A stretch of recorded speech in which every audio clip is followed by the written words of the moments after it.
three girls thought they had found the perfect victim. Sarah Chen was small, quiet, and always ate lunch alone in the corner of Jefferson High's cafeteria. They assumed she was weak, defenseless, just another easy target to make their days more entertaining. Before we jump back in, tell us where you're tuning in from. And if this story touches you, make sure you're subscribed, because tomorrow I've saved something extra special for you. What they didn't know was that Sarah had been training in combat sports since she was 7 years old, and her patience had limits. When those limits were finally crossed, the entire school would witness something they'd never forget. Sarah Chen had always been different from her classmates at Jefferson High School, though not in the ways that most people initially noticed. At 16, she stood just 5 feet tall and weighed barely 100 pounds, her petite frame often lost in the oversized hoodies she preferred to wear. Her straight black hair usually hung like a curtain around her face, partially concealing dark brown eyes that seemed to take in everything while revealing nothing. Most students at Jefferson would have described Sarah as invisible if they had bothered to describe her at all. The high school itself was a sprawling complex of beige concrete buildings connected by covered walkways, typical of suburban schools built in the 1980s. The main hallway stretched nearly 200 feet from the front entrance to the gymnasium, lined with rows of orange lockers that had seen better decades. The floors were a mottled brown tile that showed every scuff mark and required constant mopping, while fluorescent lights hummed overhead, casting everything in a harsh, institutional glow. It was the kind of place where individuality went to die, where students fell into predetermined categories and rarely escaped them. Sarah had been attending Jefferson for almost 4 months now, ever since her family had moved to Riverside Hills when her mother accepted a position at the regional medical center. Dr. Linda Chen was a trauma surgeon who had relocated from San Francisco for the opportunity to head up the emergency department at Riverside General Hospital. Sarah's father, David Chen, was a software engineer who had seamlessly transitioned to remote work, spending his days in the converted garage that now served as his home office. The move had been presented to Sarah as an adventure, a chance for a fresh start in a smaller community where she could spread her wings and discover new interests. The reality had proven far more complicated than her parents had anticipated. Jefferson High operated on a rigid social hierarchy that had been established years before Sarah's arrival, and new students, particularly those who didn't fit neatly into existing categories, often found themselves relegated to the margins. Sarah's academic excellence made her a target for students who resented intelligence, while her quiet demeanor was interpreted as arrogance by those who preferred their classmates to be more socially aggressive. Her Asian heritage, while not uncommon in California, still marked her as different in the school where the majority of students were white or Hispanic. What none of her classmates knew, however, was that Sarah had been training in mixed martial arts since she was 7 years old. Her introduction to combat sports had begun innocuously enough when her parents enrolled her in a local karate program in San Francisco, hoping to build her confidence and provide her with some basic self-defense skills. The instructor, Master Kim, had quickly recognized Sarah's natural aptitude for martial arts and had recommended that she expand her training to include other disciplines. Over the next 9 years, Sarah had immersed herself in the world of combat sports with the dedication of someone far beyond her years. She had earned her black belt in karate by age 12, but that was just the beginning. She had studied Brazilian jiu-jitsu under a former UFC fighter, learning the intricate ground game that could neutralize opponents regardless of size differences. Her training in Muay Thai had taught her how to use her knees and elbows as weapons, while boxing had refined her hand speed and footwork to levels that impressed even seasoned trainers. Sarah's father had initially been skeptical about his daughter's interest in what he considered violent pursuits, but her mother had been more supportive, understanding that the discipline and physical conditioning would serve Sarah well throughout her life. Dr. Chen had seen enough victims of violence in her work to appreciate the value of her daughter being able to protect herself if necessary. More importantly, both parents had observed how martial arts training had shaped Sarah's character, teaching her patience, respect, and the importance of using power responsibly. The training regimen that Sarah had maintained, even after the move to Riverside Hills, was rigorous by any standard. She woke up at 5:30 every morning to run 3 miles through the neighborhood before school, her small form cutting through the pre-dawn darkness with surprising speed and endurance.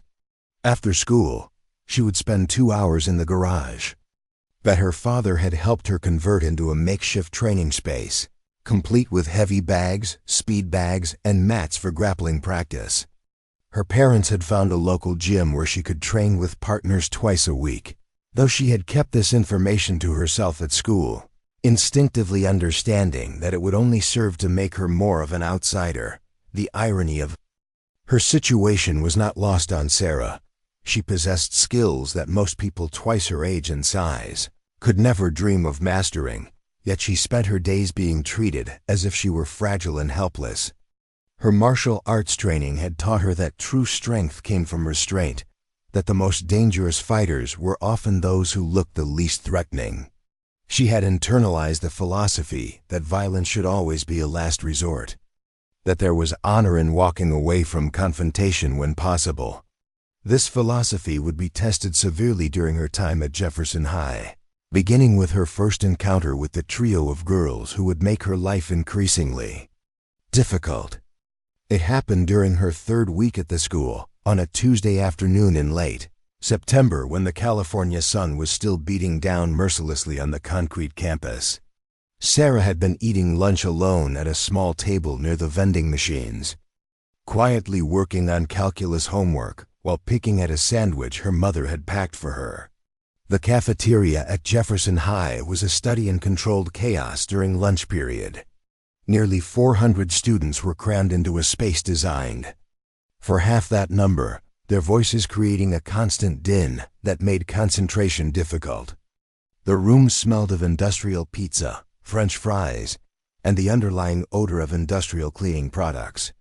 Round tables that seated 8 were packed with students who had claimed their territories early in the school year, while the less popular kids were relegated to the smaller rectangular tables along the walls, or forced to eat standing up near the windows.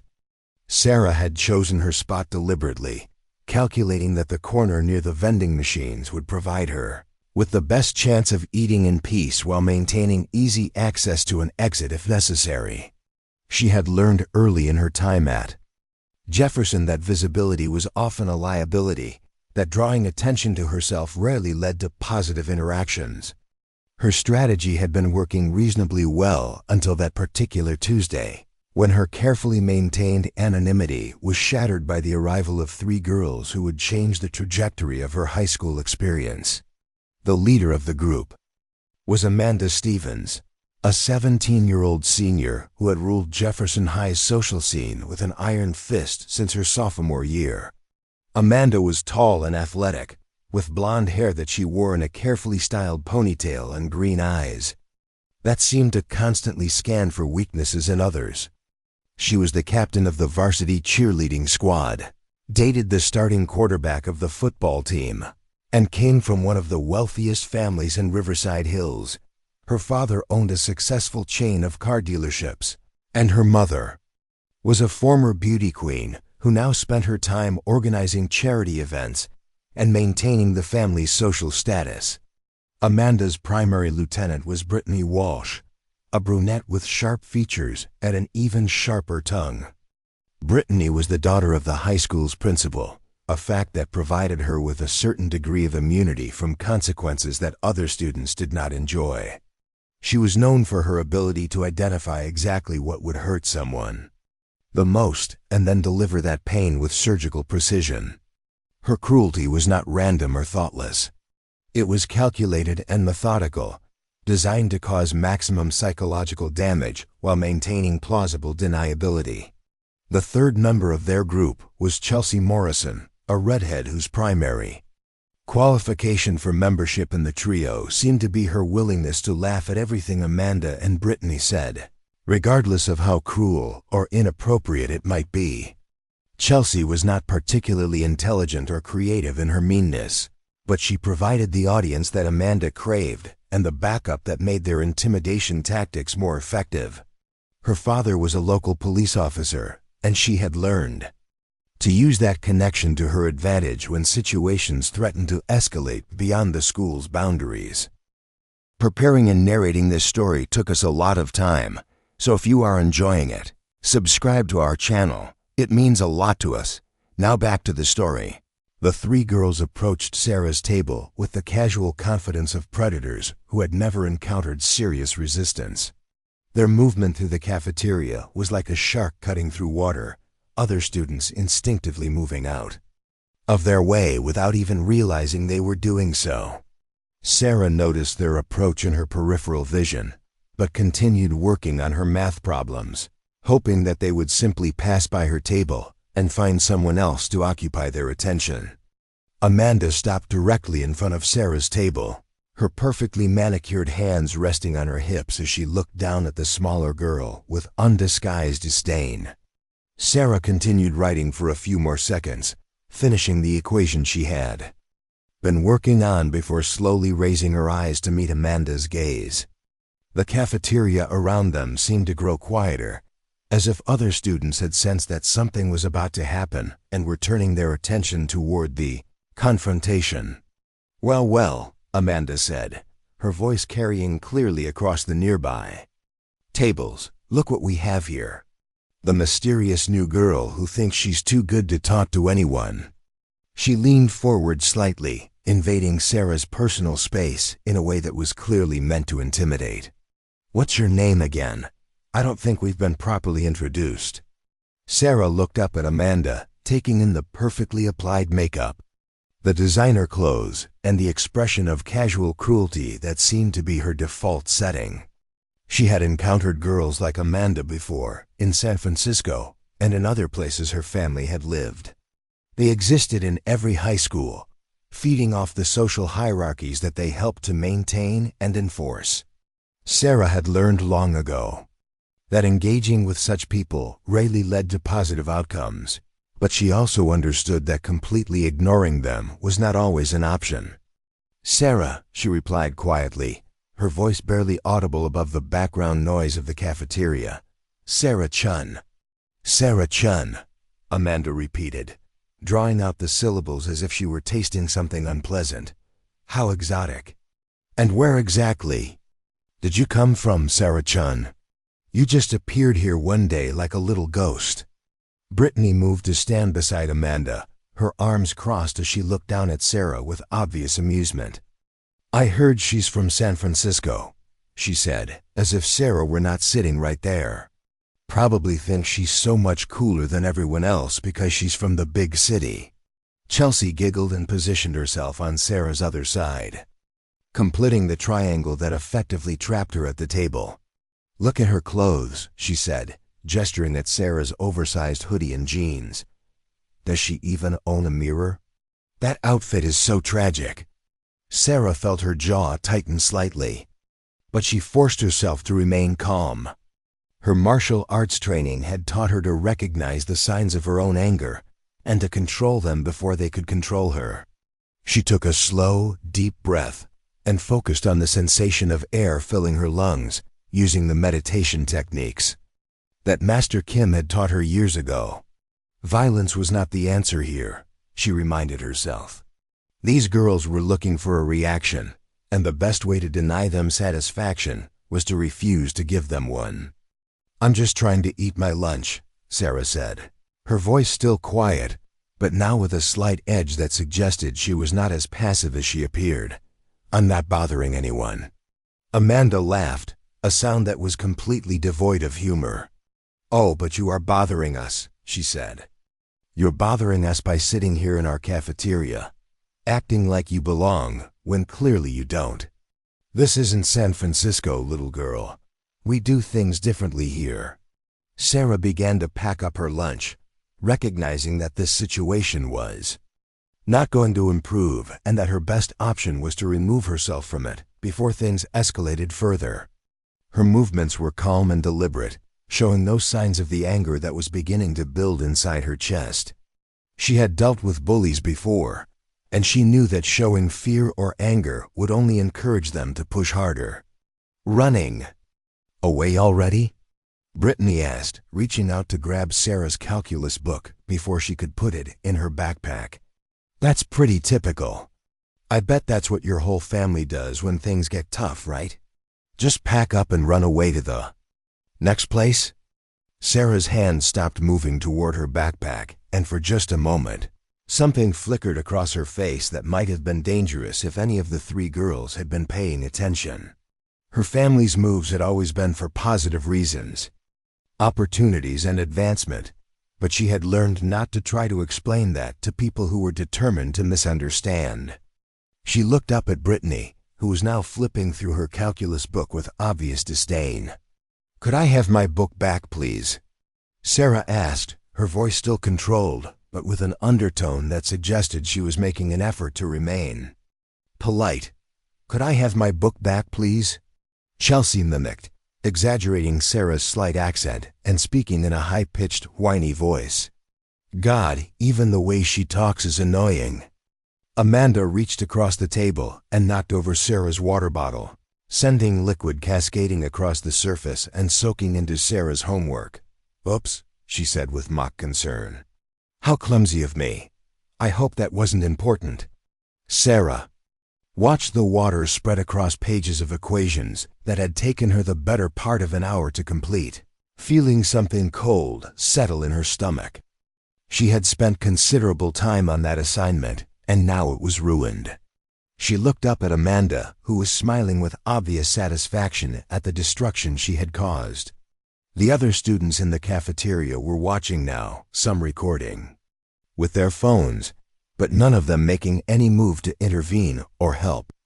"That was my homework," Sarah said, her voice still quiet, but now carrying a note of steel that had not been there before. "Was it?" Amanda asked, feigning surprise. "Well, maybe next time you'll be more careful about where you sit. This table is reserved for people who actually matter at this school." Sarah stood up slowly, her small frame unfolding with a grace that was almost feline. She was still several inches shorter than any of the three girls surrounding her, but something about her posture had changed. The passive hunched shoulders were gone, replaced by a straight spine and squared shoulders that suggested she was no longer content to simply endure whatever they wanted to dish out.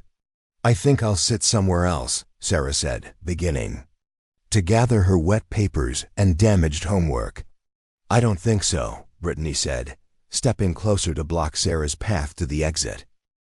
"I think you should clean up this mess first. After all, you're the one who spilled water everywhere." Sarah looked at the puddle on the table, then at Brittany's face, then back at the puddle. She could feel the eyes of dozens of other students, watching the confrontation, waiting to see how she would respond. Some were holding phones, recording everything for later sharing on social media. Others were simply enjoying the spectacle, grateful that they were not the ones being targeted. "I didn't spill the water," Sarah said simply. "She did." She nodded toward Amanda, who was still standing with her arms crossed and a satisfied smile on her face. "Are you calling me a liar?" Amanda asked, her voice rising slightly. "Because that would be a very bad idea for someone in your position." Sarah looked around the cafeteria, taking in the faces of her classmates, searching for any sign of support or sympathy. What she saw instead was a sea of indifference, students who were either actively enjoying her humiliation or simply grateful that it was happening to someone else. The teachers who were supposed to be supervising the lunch period were nowhere to be seen, probably hiding in the faculty lounge and counting the minutes until they could return to their classrooms. "I'm not calling you anything," Sarah said, her voice still calm but now with an edge that suggested her patience was wearing thin. "I'm just stating facts."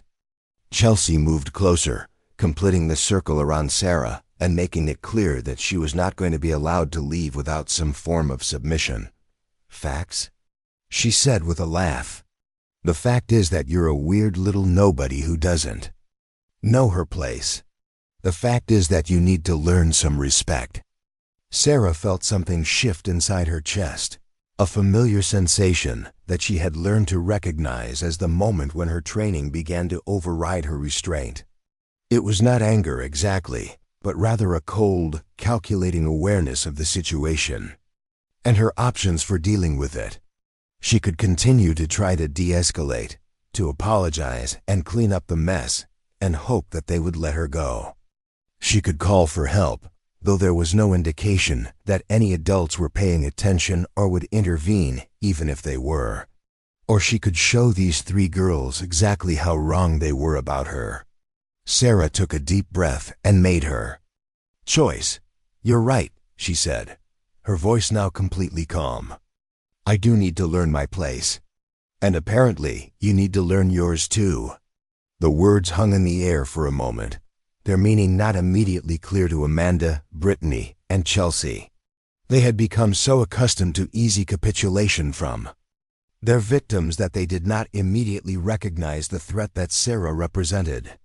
It was not until Sarah moved, fluid and fast as a striking snake, that they began to understand that they had severely miscalculated. Sarah's first move was directed at Brittany, who was still holding her calculus book and was positioned closest to her right side. In one smooth motion, Sarah stepped forward, grabbed Brittany's wrist with her left hand, and applied a basic but effective joint lock that her Brazilian jiu-jitsu instructor had taught her when she was 12 years old. Brittany immediately dropped the book and fell to one knee, her face contorting with pain and surprise as Sarah maintained just enough pressure to control her without causing permanent damage. "What the hell?" Amanda started to say, but Sarah was already moving toward her, releasing Brittany's wrist and stepping inside Amanda's reach before the taller girl could react. Sarah's right hand shot out in a precise palm strike to Amanda's solar plexus, a technique from her Muay Thai training that was designed to incapacitate without causing lasting harm. Amanda doubled over, gasping for air and struggling to remain standing. Chelsea, seeing her two friends neutralized in a matter of seconds, took a step backward and reached for her phone, presumably to call for help or to record what was happening. Sarah moved toward her with the same fluid grace, but instead of striking, she simply reached out and gently took the phone from Chelsea's hand. "I don't think we need to involve anyone else in this," Sarah said, her voice still calm and controlled. "This is just between us." The entire confrontation had lasted less than 10 seconds, but the impact on the cafeteria was immediate and dramatic. Conversations stopped mid-sentence as students turned to stare at the small Asian girl who had just taken down 3 of the most feared bullies in the school. Phones came out as word began to spread through the room, and Sarah could hear whispered conversations beginning to build around her. Brittany was still on one knee, cradling her wrist and staring up at Sarah with a mixture of pain and shock. Amanda was slowly straightening up, one hand pressed to her stomach as she struggled to catch her breath. Chelsea was standing frozen, her mouth open in disbelief at what she had just witnessed. "How did you do that?" Amanda wheezed finally, managing to stand upright. "Where did you learn to fight like that?" Sarah picked up her calculus book from where Brittany had dropped it, checking to make sure it had not been damaged in the altercation. "I've been training since I was 7, she said simply. "My parents thought it would be good for me to know how to protect myself." "Training in what?" Brittany asked, still massaging her wrist. "What kind of training?" "Mixed martial arts," Sarah replied, beginning to pack up her Saudi homework and the remains of her lunch. "Karate, Brazilian jiu-jitsu, Muay Thai, boxing. My instructors always told me that the best fights are the ones you never have to have, but sometimes people don't give you a choice." The 3 girls exchanged glances, the power dynamic between them and Sarah having shifted completely in the span of a few seconds. Where moments before they had been the predators and she had been the prey, now they were faced with the uncomfortable realization that they had been hunting something far more dangerous than they had imagined. So what happens now? Chelsea asked, her voice much smaller than it had been before. Are you going to beat us up every day? Sarah looked at each of them in turn, her dark eyes giving no indication of what she was thinking. I told you before, she said finally. I just want to eat my lunch in peace. I don't want to fight anyone, and I don't want to hurt anyone. But I also won't let anyone hurt me or destroy my property. She slung her backpack over her shoulder and stepped around Brittany, who moved quickly out of her way. The circle that had trapped her was now broken, and she walked toward the exit with the same calm dignity she had maintained throughout the confrontation. Behind her, she could hear the three girls talking in urgent whispers, but she did not turn around to see what they were doing. As Sarah left the cafeteria, she could feel the eyes of every student following her progress. The conversations that had stopped during the confrontation were beginning to resume, but now they were all about her. She had gone from invisible to infamous in less than 10 seconds, and she knew that her life at Jefferson High was about to become very different. The hallway outside the cafeteria was relatively quiet, most students still eating lunch or gathered in the courtyard, enjoying the warm afternoon sun. Sarah walked slowly toward her locker, her mind processing what had just happened and what it might mean for her future at the school. She had revealed her secret, the carefully hidden skills that she had hoped never to use in a social situation. There would be no going back to anonymity now. Part of her felt guilty about the confrontation, wondering if she could have handled it differently. Her martial arts training had always emphasized that violence should be a last resort, that there was honor in walking away from a fight.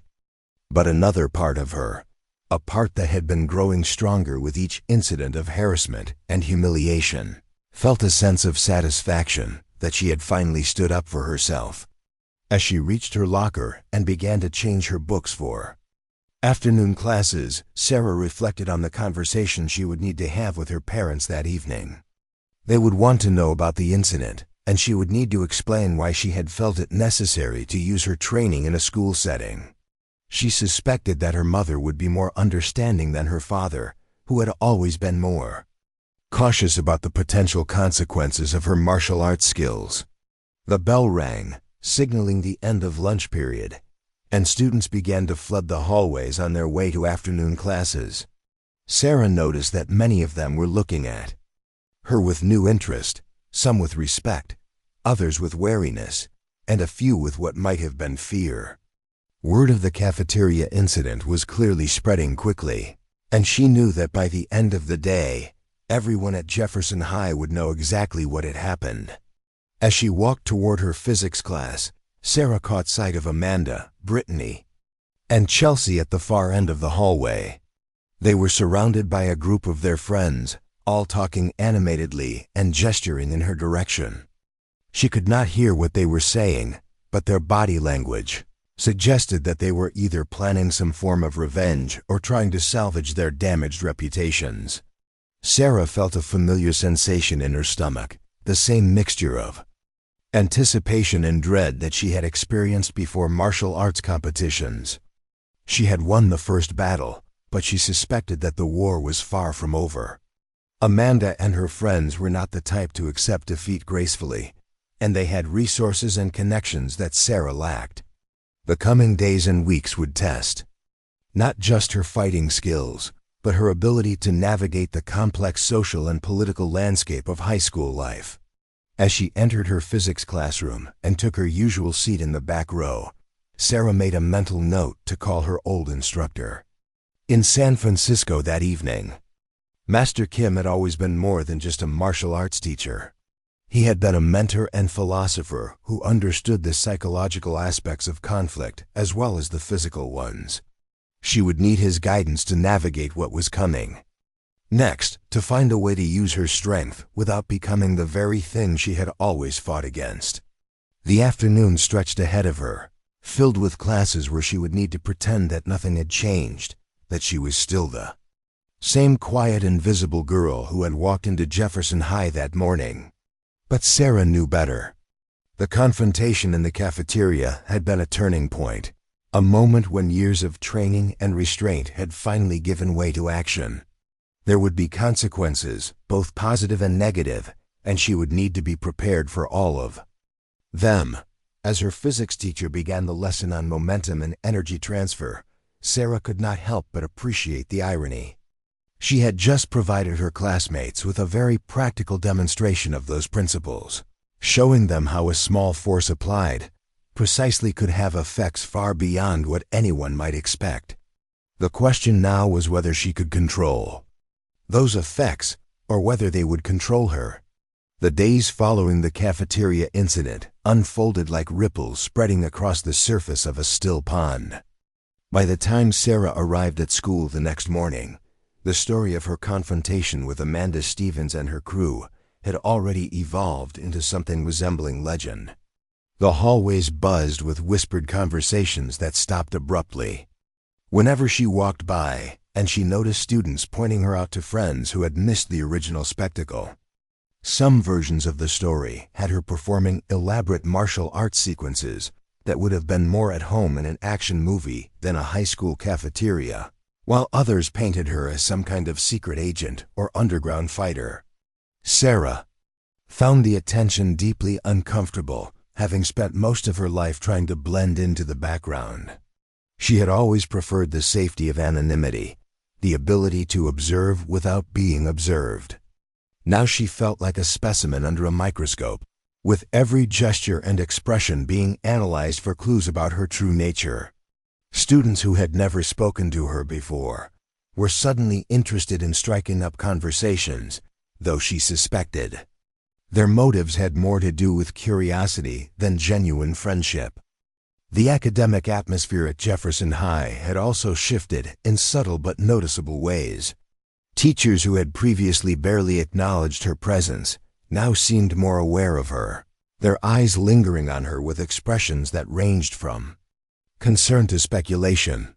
Mr. Rodriguez, her physics teacher, had asked her to stay after class on Wednesday to discuss her understanding of force dynamics, though Sarah suspected the conversation had less to do with academic performance than with the very practical demonstration she had provided in the cafeteria. Amanda, Brittany, and Chelsea had maintained a careful distance from Sarah since the incident, but their absence from her daily routine was somehow more ominous than their previous harassment had been. Sarah knew enough about social dynamics to understand that their silence was not surrender, but strategy.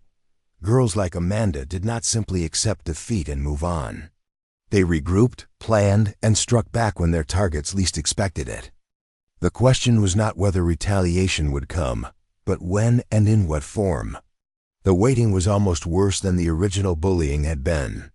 At least when they were actively tormenting her, Sarah had known where she stood and what to expect.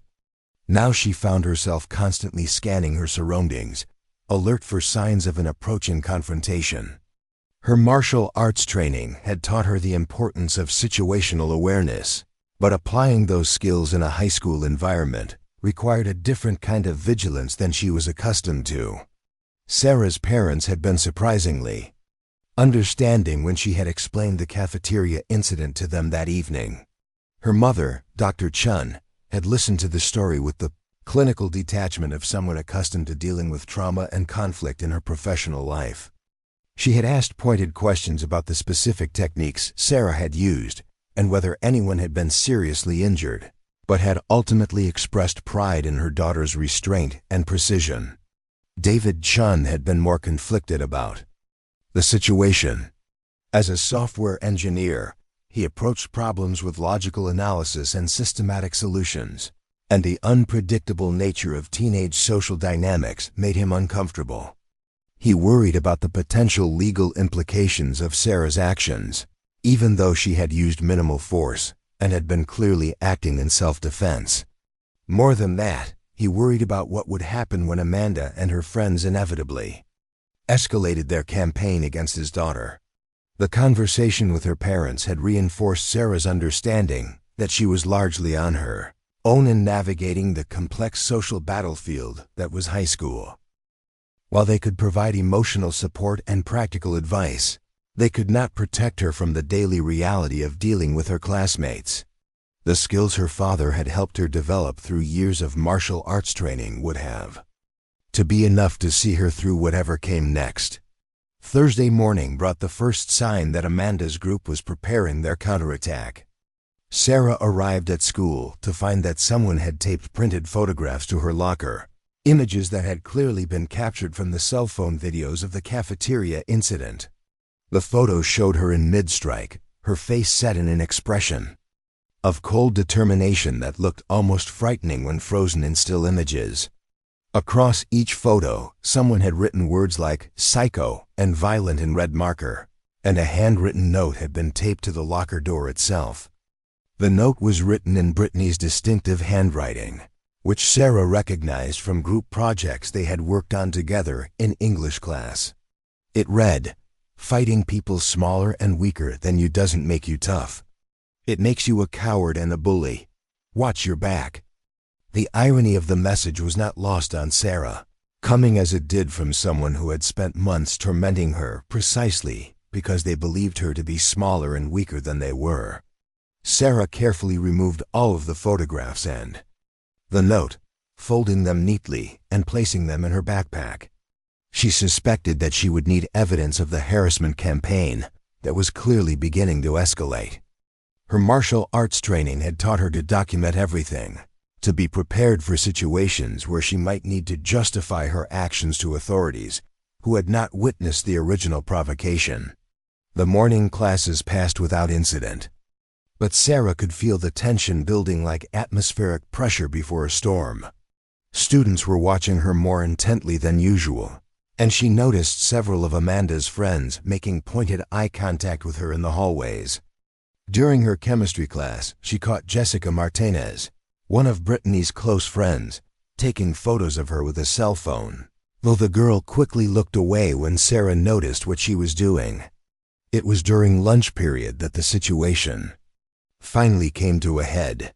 Sarah had decided to eat in the library, hoping to avoid another confrontation in the cafeteria, but she found the space already occupied by students working on group projects for various classes. The librarian, Mrs. Thompson, had made it clear that eating was not permitted among the books, so Sarah had reluctantly made her way to the outdoor courtyard where students were allowed to have lunch when the weather was pleasant. The courtyard was a small rectangular space surrounded by classroom buildings, with a few concrete benches and tables scattered around a central area that was dominated by a large oak tree. The space was usually fairly crowded during lunch, but today it seemed unusually empty, with only a handful of students scattered around the perimeter. Sarah should have recognized this as a warning sign, but she was focused on finding a quiet spot where she could eat in peace and review her notes for the afternoon's history exam. She had just settled onto a bench near the far corner of the courtyard when Amanda, Brittany, and Chelsea appeared, accompanied by 6 other students that Sarah recognized as part of their extended social circle. The group moved with obvious purpose, spreading out to block the various exits from the courtyard in a maneuver that was clearly planned and coordinated. Sarah realized immediately that she had walked into a trap, and that the empty courtyard was not a coincidence but a deliberate setup. Amanda approached Sarah's bench with the confident stride of someone who believed they held all the advantages. She was dressed in designer jeans and a fitted sweater that probably cost more than Sarah's entire wardrobe, her blonde hair perfectly styled despite the warm afternoon breeze. Her 2 primary lieutenants flanked her, while the other students positioned themselves at strategic points around the courtyard to ensure that no one could enter or leave without their permission. "Well, well," Amanda said, her voice carrying clearly across the concrete space. "Look who decided to grace us with her presence. The famous Sarah Chen, Jefferson High's newest celebrity." She stopped directly in front of Sarah's bench close. enough that Sarah would have to look up at her to maintain eye contact. It was a deliberate power play, designed to emphasize the height difference between them and to make Sarah feel small and vulnerable. Sarah set down her sandwich and looked up at Amanda with the same calm expression she had maintained during their previous encounter. She could feel the tension in the air, the electric anticipation that preceded violence, and she began to mentally prepare herself for what was coming. Her martial arts training had taught her to read body language and facial expressions, and everything about the current situation screamed of planned aggression. "I heard you've been telling people that you're some kind of martial arts expert," Brittany said, stepping closer to Sarah's left side. "That you've been training since you were a little kid and that you know all these dangerous fighting techniques." Her voice was mocking, but Sarah could detect an underlying note of uncertainty that suggested the previous encounter had shaken her confidence more than she was willing to admit. Chelsea moved to Sarah's right side, completing the triangle formation that they had used in the cafeteria. "We think you just got lucky the other day," she said, with a laugh that sounded forced and artificial. "I mean, we weren't really expecting you to do anything, so we weren't ready for it. But now we know what you're capable of, so things are going to be different." Sarah remained seated, but she shifted her weight slightly, preparing to move quickly if necessary. She could see the other students positioned around the courtyard, and she noticed that several of them were holding cell phones, clearly planning to record whatever was about to happen. The setup was more elaborate than anything Amanda's group had attempted before, which suggested that they were taking this confrontation much more seriously than their previous harassment campaigns. "I never told anyone I was a martial arts expert," Sarah said quietly, her voice carrying despite its low volume. "I just defended myself when you destroyed my property and wouldn't let me leave. That's not the same thing as claiming to be an expert at anything." Amanda laughed, but the sound was harsh and angry rather than genuinely amused. "Oh, please. You humiliated us in front of the entire cafeteria. You made us look weak and stupid, and now everyone thinks you're some kind of badass fighter. Well, we're here to set the record straight." Sarah looked around the courtyard, taking note of the positions of all 9 students who were now surrounding her. The odds were significantly worse than they had been in the cafeteria, where she had only needed to deal with 3 opponents who had been caught off guard. This time, they were prepared for her capabilities, and they had brought reinforcements to ensure that the outcome would be different. "What exactly do you want?" Sarah asked, though she suspected she already knew the answer. "An apology? For me to admit that I was wrong to defend myself? What would it take for you to just leave me alone?" Brittany stepped closer, her expression twisted with anger and humiliation. "We want you to understand your place in this school," she said, her voice rising. "We want everyone to see that you're not as tough as you pretended to be the other day. We want you to learn some respect." Sarah sighed and stood up slowly, her movement fluid and controlled despite the obvious threat surrounding her. She was acutely aware that anything she did now would be recorded and shared throughout the school and beyond, potentially creating problems that would extend far beyond Jefferson High. But she was also aware that backing down now would only encourage more aggressive behavior in the future.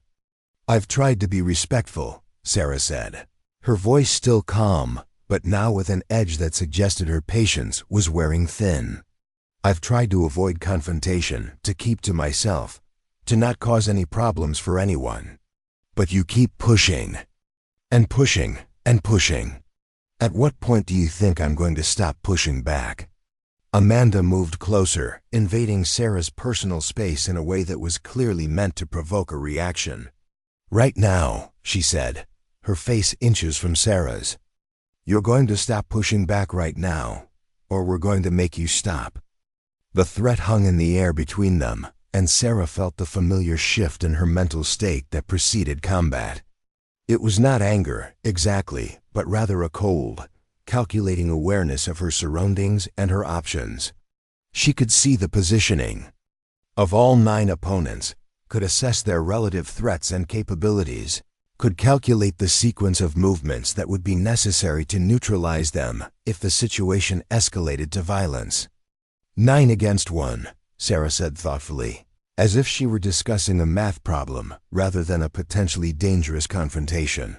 Those aren't very good odds for a fair fight. Chelsea laughed nervously. Who said anything about a fair fight? You're the one who thinks she's so tough. Let's see how tough you really are when the odds aren't in your favor.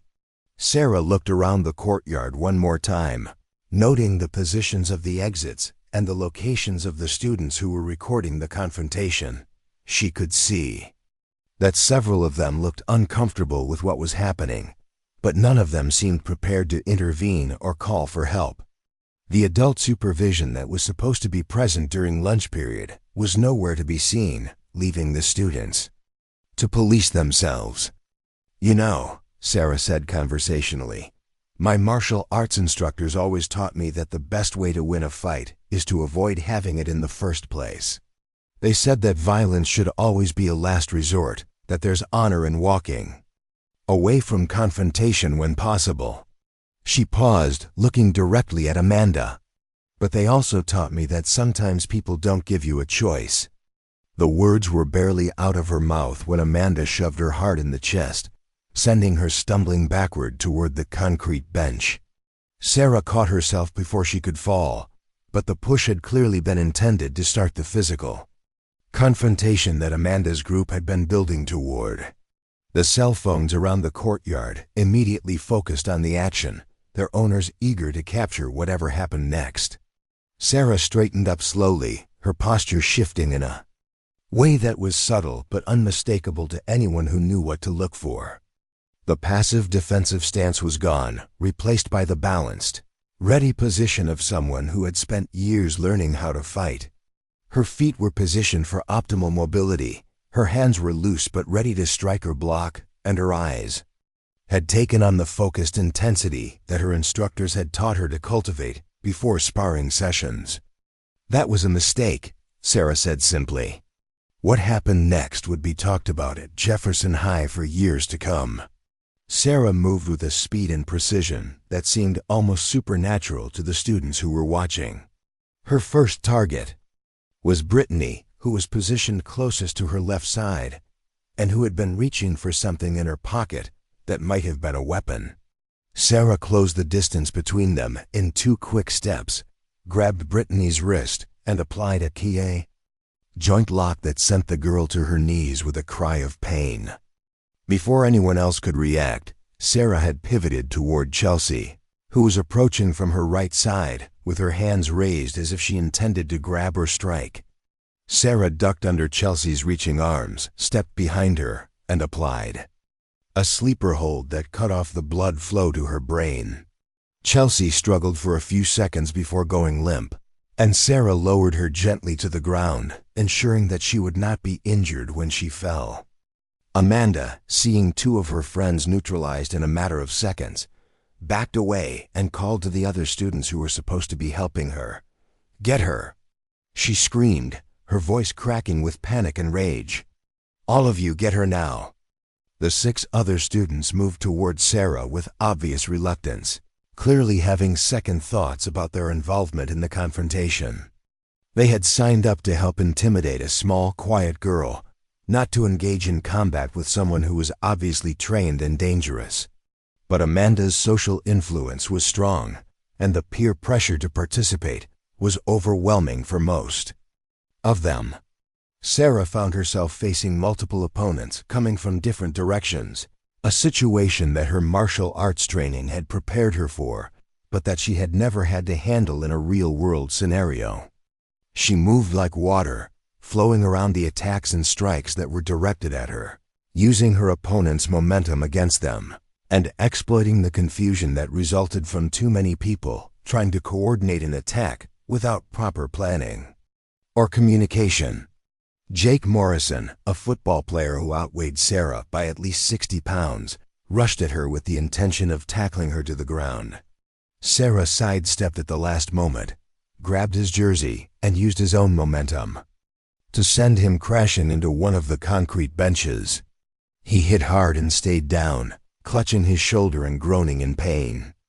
Two girls from Amanda's extended social circle approached from behind, thinking they could grab Sarah's arms and hold her while the others attacked. Sarah sensed their approach without turning around, dropped to one knee, and swept their legs. Out from under them with a technique she had learned in her Brazilian jiu-jitsu classes. Both girls went down hard, their heads hitting the concrete with impacts that made the watching students wince. The remaining three attackers hesitated, suddenly realizing that they were facing someone who was far beyond their ability to handle. Sarah straightened up and looked at each of them in turn, her breathing still controlled and steady despite the intense physical activity. She had neutralized 6 opponents in less than 30 seconds, and she showed no signs of fatigue or stress. "Anyone else?" she asked calmly, her voice carrying clearly across the now silent courtyard. The 3 remaining students looked at Amanda, clearly waiting for direction from their leader. Amanda was backing toward the exit, her face pale and her eyes wide with shock at how quickly and completely her plan had fallen apart. The girl who had seemed so confident and in control just minutes before now looked small and frightened, faced with the reality of what she had unleashed. "This isn't over," Amanda said, her voice shaking with a mixture of anger and fear. "You think you've won something here, but you haven't. You have no idea what you've just done to yourself." Sarah looked around the courtyard at the students, who were scattered on the ground in various states of consciousness and injury. None of them appeared to be seriously hurt, but several would clearly need medical attention. She had used exactly as much force as necessary to neutralize each threat, following the principles of proportional response that her instructors had drilled into her over years of training. "What I've done," Sarah said quietly, "is defend myself against 9 people who decided to attack me. Everything that happened here was recorded by your own friends, so everyone will be able to see exactly how this started and how it ended." She picked up her backpack and her lunch, which had been scattered during the confrontation. "I tried to avoid this. I gave you every opportunity to just leave me alone. But you kept pushing, and now you know what happens when you push too hard." The courtyard was rapidly filling with students who had heard the commotion and had come to investigate. Teachers were also beginning to arrive, drawn by the noise and the crowd of onlookers. Sarah could see that the situation was about to become much more complicated, with official investigations and potential disciplinary actions that could affect her academic future. Principal Henderson appeared at the entrance to the courtyard, his face grim as he took in the scene of scattered students and cell phones recording everything. He was a tall, thin man in his 50s who had been running Jefferson High for nearly a decade, and Sarah could see that he was already calculating the administrative nightmare that this incident was going to create for him. "Everyone stop recording. Immediately," he commanded in a voice that brooked no argument.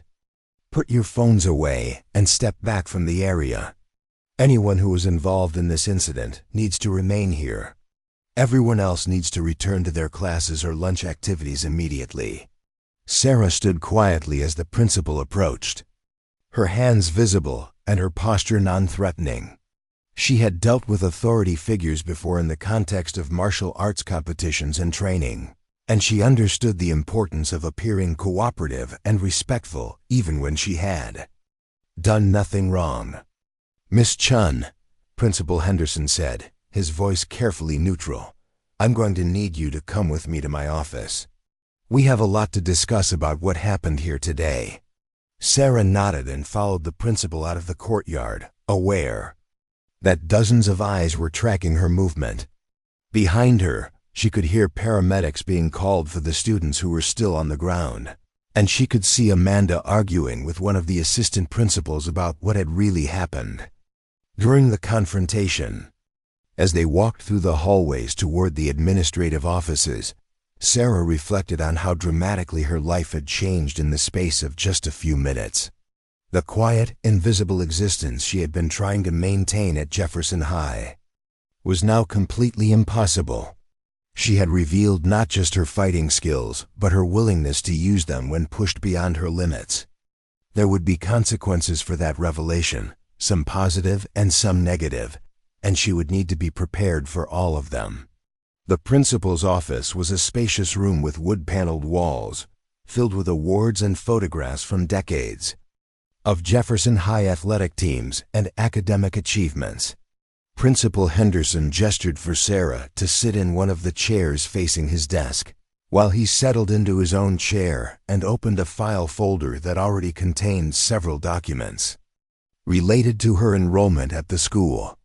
"Miss Chen," he began, his voice still carefully neutral, "I've been getting reports about various incidents involving you over the past few weeks. Today's events appear to be the culmination of an ongoing conflict between you and several other students. I need you to tell me, in your own words, exactly what has been happening and how we got to this point." Sarah took a deep breath and began to recount the entire sequence of events, starting with her first encounter with Amanda's group in the cafeteria and continuing through to the confrontation in the courtyard. She spoke calmly and factually, sticking to observable actions and avoiding speculation about motives or emotions. Her martial arts training had taught her the importance of accurate reporting, and she knew that any inconsistencies in her story would be used against her. Principal Henderson listened without interruption, occasionally making notes on a legal pad.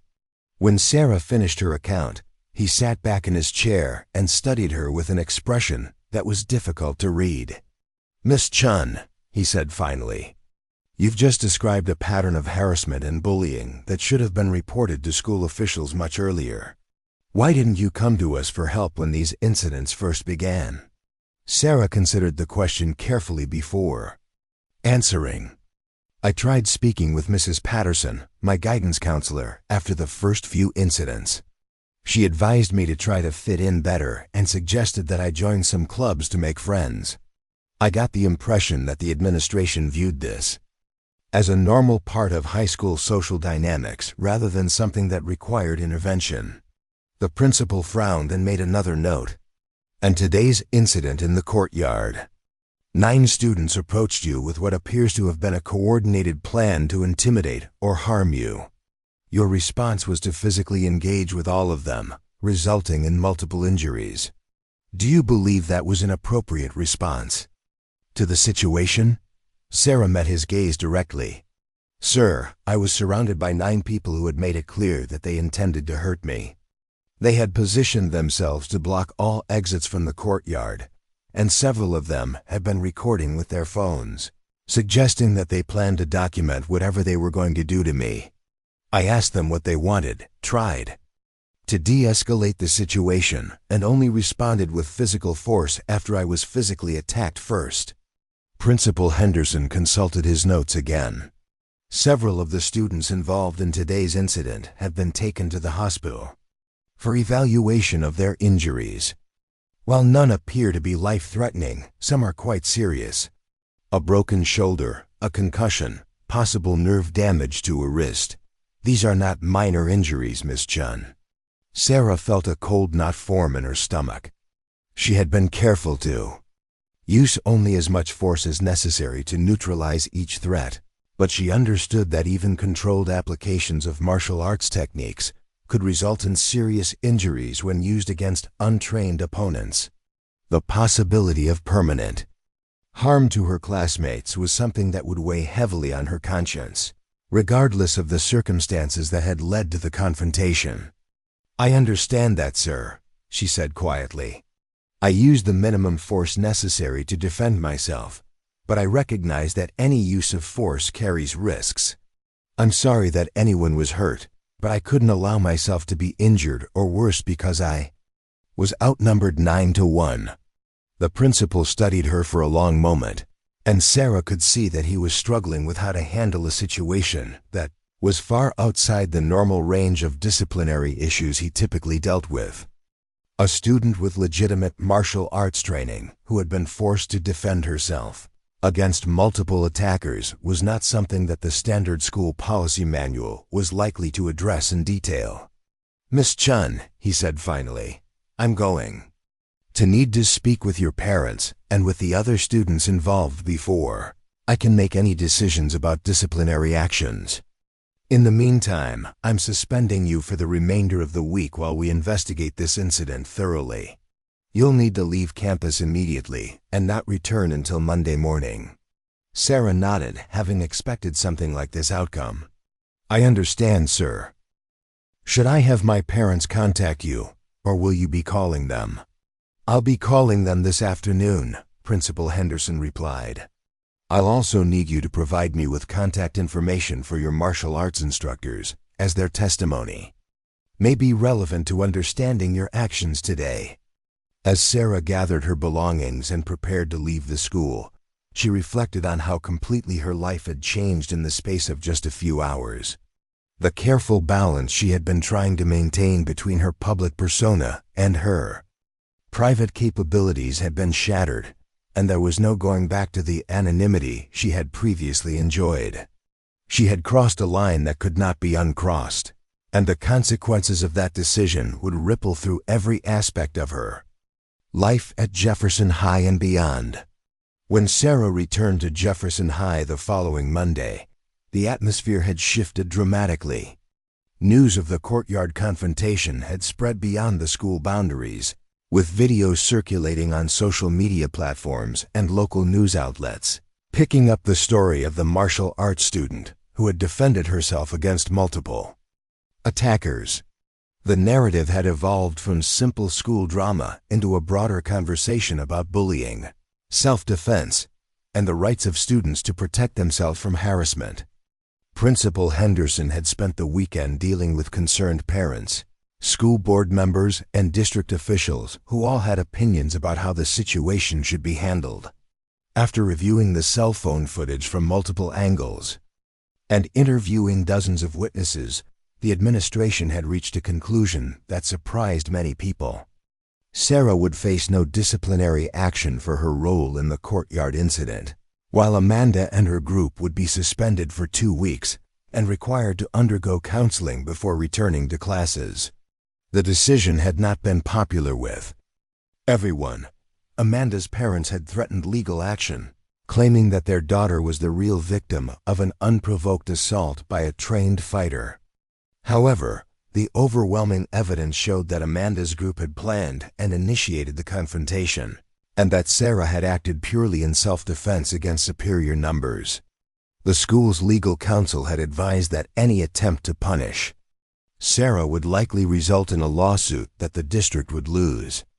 Sarah's first day back was surreal. Students who had previously ignored her now stepped aside respectfully as she walked through the hallways. Some offered nervous smiles or quick nods of acknowledgement, while others simply stared with a mixture of awe and wariness. The invisible girl who had started the semester trying to blend into the background had become the most talked-about student at Jefferson High. During lunch period, Sarah was approached by Marcus Williams, the student body president and captain of the debate team. Marcus was a tall, confident senior who had never spoken to her before, but who now seemed genuinely interested in getting to know her.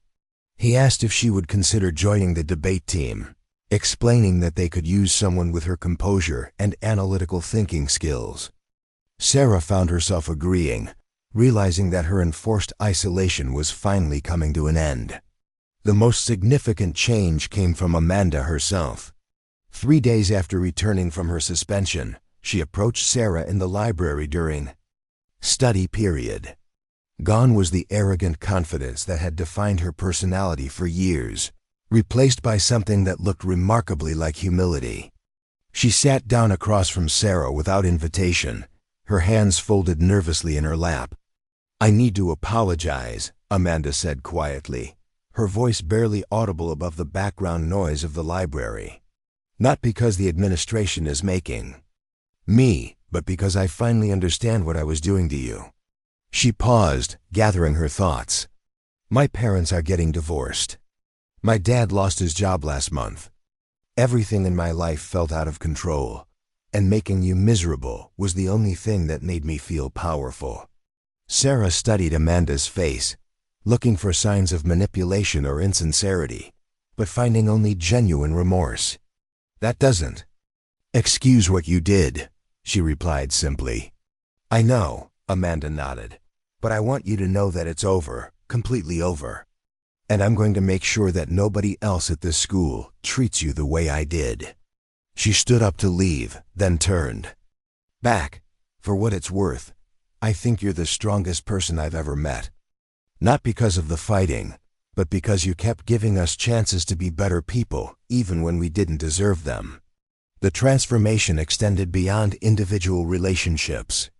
Sarah found herself becoming an unofficial protector for other students who were being bullied or harassed. Younger students began approaching her for advice, and she discovered that her reputation preceded her in ways that prevented conflicts before they could escalate. The mere knowledge that Sarah Chen was watching seemed to deter the kind of casual cruelty that had been commonplace at Jefferson High. 2 months later, Sarah stood at the podium in the school auditorium, addressing a packed assembly about conflict resolution and anti-bullying strategies. She had been invited to speak by the student council, which was implementing new peer mediation programs based on principles she had suggested. As she looked out at the sea of faces, she could see Amanda sitting in the 3rd row, listening intently and taking notes.